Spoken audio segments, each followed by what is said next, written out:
नमस्कार विद्यार्थियों, आज हम वर्णाश्रम व्यवस्था की बात करेंगे। हमारा जो एंशियंट सोशल सिस्टम है हिंदुस्तान का, उसमें 4 वर्णों की कल्पना की गई थी: ब्राह्मण, क्षत्रिय, वैश्य और शूद्र।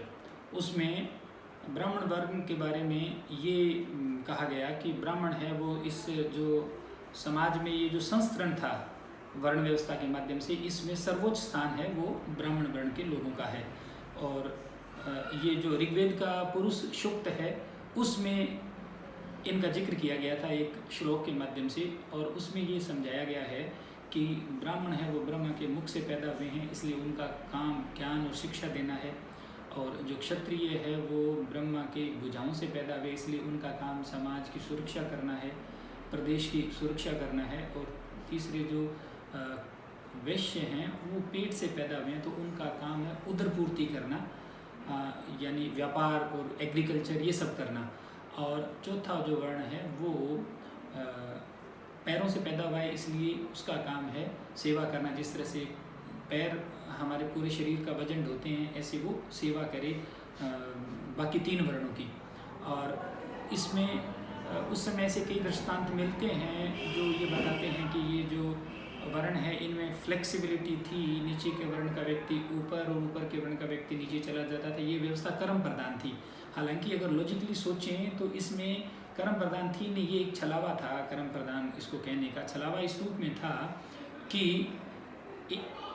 आज हम अगर सोशियोलॉजिकल पॉइंट ऑफ व्यू से सोचें तो हमारी जो दशाएं होती है वो हमारे व्यक्तित्व का निर्माण करती है। जो शूद्र के घर पैदा होता था, फाहियान ने जो उस समय लिखा था, चंद्रगुप्त के समय में फाहियान जब भारत यात्रा पे आए थे और उन्होंने जब अपने नोटिंग की अपनी यात्रा जर्नी को लेकर के, तो उसमें उन्होंने इस बात का जिक्र किया कि जो शूद्र थे वो जब चलते थे तो उनको आगे एक हांडी लटकाई रखनी पड़ती थी और पीछे झाड़ू बांधे हुई होती थी, ताकि वो थूके तो उस हांडी में पड़े और वो चले तो पीछे से झाड़ू से उनके पाँव के जो निशान है वो साफ़ हो जाए। उनकी इच्छाओं भी अगर ब्राह्मण पर पड़ जाती थी तो ब्राह्मण को गंगा में स्नान करना पड़ता था या गंगा जल से स्नान करना पड़ता था, वरना वो शुद्ध नहीं होता था। तो जब इस तरह का एक सामाजिक अलगाव था तो उन घरों में पैदा हुए बच्चे कैसे ऊंचे जा सकते हैं? नहीं जा सकते। उनको पढ़ने का अधिकार नहीं था, इवन उनको बेसिक ह्यूमन राइट्स ही नहीं थे। ये सच्चाई है। तो इसलिए ये तो यूँ कहा गया, और कहीं 2-4 जगह ऐसा लिख भी दिया गया कि मैं इस वर्ण में और मेरे पिता उसमें थे और मेरी माँ इसमें थी। वो श्लोक में इसलिए कि ताकि जो जब भी सोसाइटी में इनजस्टिस होता है तो ऐसी कहानियाँ बनाई जाती है उस इनजस्टिस के ऊपर लीपापोती करने के लिए। तो ये भी लीपापोती मात्र थी, इससे ज़्यादा नहीं था। क्योंकि सोशियोलॉजी ये बात कहती है कि हम जिस तरह की सोशल कंडीशंस देते हैं, जिस तरह की सोशल इकोलॉजी होती है, उसी तरह के सिटीजन्स तैयार होते हैं।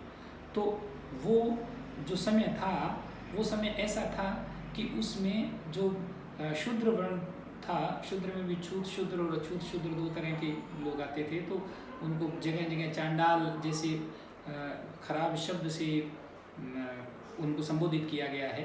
तो उनको बेसिक ह्यूमन राइट्स ही नहीं थे। एजुकेशन तो बहुत दूर की बात है। और इसका एक बड़ा एग्जाम्पल ये है कि इस देश में जब अंग्रेजी शिक्षा व्यवस्था शुरू हुई तो उसके बाद में इस देश में अम्बेडकर जैसे विद्वान पैदा होते हैं, इस देश में भगत सिंह जैसे विद्वान पैदा होते हैं, और भी कई विद्वान पैदा होते हैं। और आप ये देखिए कि हमारे यहाँ पे सरस्वती को विद्या की देवी कहा जाता है, किंतु ज्योतिबा फुले की जो पत्नी थी सावित्रीबाई फुले, वो पहली महिला थी जिन्होंने विमेन एजुकेशन की बात की और महिलाओं के लिए पहला स्कूल खोला। तो विद्या की देवी इस देश में महिला थी, तो महिलाएं अनपढ़ क्यों थी उससे पहले तक? तो ये बड़ा सवाल है। तो बेसिकली ये सारी की सारी कल्पना इसलिए की गई ताकि आप इनजस्टिस को दबा सकें, ओवरलैपिंग कर सकें उसके ऊपर। तो ये वर्ण व्यवस्था जो थी वो एक खराब व्यवस्था थी, और वो व्यवस्था इसीलिए थी कि कुछ व्यक्ति जो हैं वो बड़े तबके के ऊपर राज कर सके। इसका जो सिस्टम था वो ये था बेसिकली। और इसीलिए आप ये देखिए कि पंडित नेहरू ने एक बहुत शानदार बात कही थी। उन्होंने ये कहा था कि इस देश के अंदर कोई भी फांसीवाद स्थापित हो जाए धर्म के नाम पे तो वो लोकतंत्र के लिए खतरा है। पर मुस्लिम्स इतने कम है संख्या में कि उनका फांसीवाद, मुस्लिम्स का फांसीवाद स्थापित होना लोकतांत्रिक हिंदुस्तान में संभव नहीं है। तो बोले हिंदू फासिज्म डेवलप हो सकता है। कैसे हो सकता है हिंदू फासिज्म? क्योंकि हिंदू बहुसंख्यक है और हिंदू फासिज्म को डेवलप करने का, फिर मैंने जब उनका ये स्टेटमेंट पढ़ा एक जगह, तो मुझे यह है कि हिंदू फासिज्म का डेवलप होने का प्रोसेस क्या है। उन्होंने कहा इसके बारे में या नहीं कहा, आई डोंट नो कि डेवलप कैसे होगा इसके बारे में। पहले वाला स्टेटमेंट उनका है, ये मैंने एक जगह पढ़ा है। तो पर मैंने ये सोचा कि वो जो जिस ओर इशारा कर रहे हैं वो हो कैसे सकता है। तो मेरे मन में इस सवाल का जवाब ये आया कि जब आप लगातार बड़े तबके को ये कहते हो कि छोटे तबके से आपको खतरा है, तो बड़ा तबका फिर क्या है कि वो बेसिक इश्यूज भूल जाता है और वो उसके प्रति एक तरह का गलत धारणा बना लेता है। जैसा कि आज हो रहा है कि लगातार ये बताया गया कि मुस्लिम से उनकी जनसंख्या बढ़ रही है, मुस्लिम हिंदुओं को खा जाएंगे ये वो, जबकि डेमोग्राफी को कितने लोग समझते हैं? अनपढ़ की तो छोड़, पढ़े लिखे लोग भी नहीं समझते हैं। कितना % मुस्लिम पॉपुलेशन बढ़ी है किसी को नहीं पता है, किसी को नहीं पता है। अगर हम 47 से आज तक की अगर जनगणना के आंकड़ों की बात करें, या जब से हमारे यहाँ जनगणना शुरू हुई है तब से लेकर के अब तक के जो हर 10 साल बाद सेंसस होती है उसके आंकड़ों की बात करें, देखें तो पॉपुलेशन ग्रोथ जो है उसके अलग अलग फैक्टर हैं।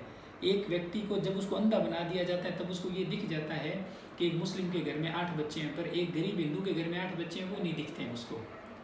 क्यों नहीं दिखते हैं? क्योंकि जो व्यक्ति धर्मांध होकर के सोचता है उसको ये तुरंत नजर आ जाता है कि देखो आजकल बहुत ज़्यादा मुस्लिम दाढ़ी रखने लगे या टोपी पहनने लगे, पर उसने रोली बांध रखी है या वो तिलक करता है, वो उसको लगेगा नहीं ये तो नॉर्मल है और वो अब नॉर्मल है। उसी तरह से एक मुस्लिम जब धर्मांध होगा तो उसको लगेगा कितने हिंदू है ये धागा बांधे घूम रहे हैं, तिलक लगाए घूम रहे हैं, उसको अपनी दाढ़ी टोपी नॉर्मल लगेगी, ये अब नॉर्मल लगेगा। तो ये एक प्रोसेस है, तो इसको इस रूप में अंडरस्टैंड करने की ज़रूरत है। तो हमारे यहाँ पे ये जो वर्ण व्यवस्था थी ये इसीलिए थी कि इसके माध्यम से बहुत बड़े तबके को बेसिक ह्यूमन राइट से वंचित करके उसको कमज़ोर बनाए रखा गया। ये शोषण का एक जरिया था और उस कमजोरी को लिपापोती देने के लिए ये एक नाम दिया गया कि ये तो बड़ी सुंदर व्यवस्था थी और बड़ी कर्म प्रदान थी, इसने भारत को ये किया वो किया, विश्व गुरु बना दिया। जिस देश का 90% से ज़्यादा हिस्सा अनपढ़ हो वो काहे का विश्व गुरु, और 90 या 95% से ज़्यादा हिस्सा अनपढ़ था। तो वो आप बताइए कि आम जनता पढ़ी लिखी थी क्या? आज भी नहीं है। तो विश्व गुरु 2% लोगों से बन जाता है। तो ये सब एक इस तरह से बनाई गई चीज़ें कि आम आदमी वो कंफ्यूज होता रहे और उनके ऊपर सवालिया निशान नहीं लगे। तो ये वर्ण व्यवस्था, हम तो समाजशास्त्र के विद्यार्थी हैं तो हम तो पोस्टमार्टम करना पड़ेगा हमें चीज़ों का अंडरस्टैंड करने के लिए। वो चाहे चीज़ हमारी बनाई हुई हो या किसी की बनाई हुई, उसको अंडरस्टैंड करना होगा। और ये जो संकीर्णता है, चाहे वो धर्म की हो या जाति की हो, इन सब से निकलना होगा, क्योंकि अच्छा सिटीजन बनने के लिए और साइंटिफिक सोच डेवलप करने के लिए ये बड़ा जरूरी है। तो ये जो 4 वर्ण थे, ब्राह्मण, क्षत्रिय, वैश्य और शूद्र, इस 4 वर्णों के द्वारा समाज को स्तर में बांटा गया। और जो जितने ऊंचे वर्ण के व्यक्ति होते थे उनको उतनी ज़्यादा सुविधाएं होती थी, उनकी जिम्मेदारियां कम होती थी। वो जब वो कोई क्राइम कर देते थे तो उस क्राइम के लिए उनको सज़ा भी हल्की मिलती थी। और आज भी ये है, आज भी एक गरीब का बच्चा अगर पॉकेट मार के लेके पर्स निकाल के लेके चला जाए, चोरी करे पर्स की, तो उसको पकड़ के जोरदार पिटाई होती है। और कौन करता है? वो दरोगा जो हर महीने बंदी लेता है लाखों रुपए की। तो वाइट कॉलर क्राइम है वो इस देश में सबसे ज़्यादा है। आज भी रूल ब्रेकर कौन है? सबसे बड़े नियम तोड़ने वाले वीआईपी लोग हैं, वो ही सबसे बड़े रूल ब्रेकर है इस देश में। वो इसलिए है क्योंकि वीआईपी हमेशा से रूल ब्रेकर रही है। शास्त्रों में से उदाहरण है कि ब्राह्मण ने एक क्राइम कर दिया तो उसको ये सज़ा मिलेगी, वही सेम क्षत्रिय कर दे तो थोड़ी सज़ा ज़्यादा होगी, वही सेम अगर वैश्य कर दे तो और ज़्यादा, क्षुद्र कर दे तो और ही ज़्यादा सज़ा। तो ये जो, और ये सिर्फ हिंदुस्तान में ही नहीं था।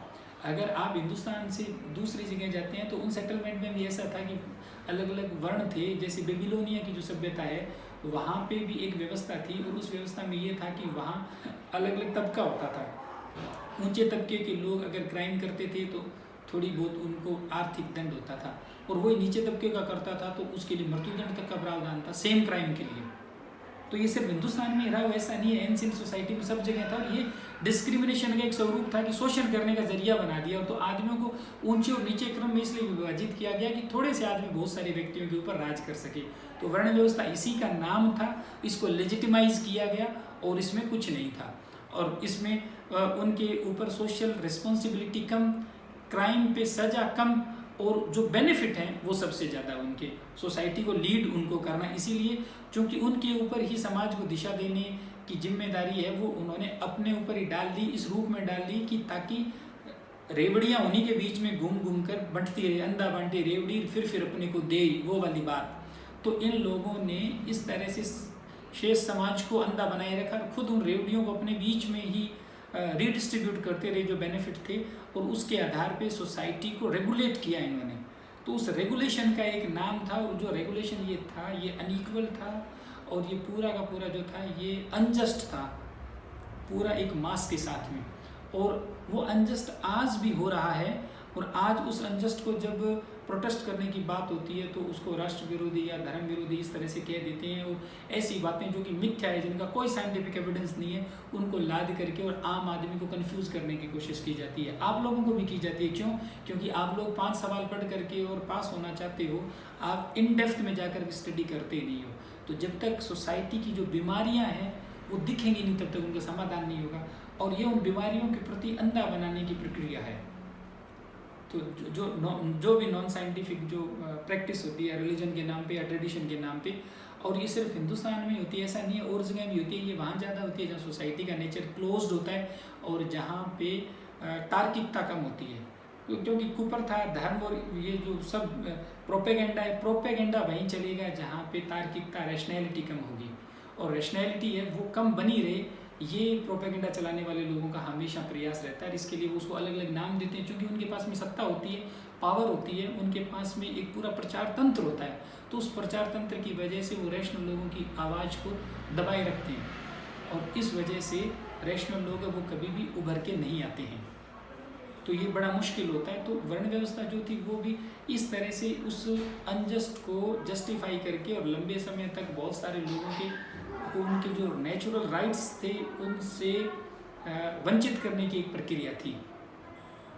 इससे ज़्यादा इसकी इम्पोर्टेंस मैं नहीं मानता हूँ, और ये कोई मेरा खुद का मत नहीं है, ये जो एम्पिरिकल एविडेंसेज हैं वो ये बात कहते हैं। तो ये एक ऐसा सिस्टम बनाया गया जिसमें हायरार्की को इस तरह से सेट किया गया कि कुछ लोग अधिकतर पर शासन करें और वो लॉन्ग लास्टिंग हो, और फिर उसका विकृत रूप आज जाति व्यवस्था के रूप में हम देख रहे हैं। वर्ण के साथ में एक चीज़ और थी, आश्रम व्यवस्था। आश्रम व्यवस्था के बारे में हम नेक्स्ट वीडियो में बात करेंगे।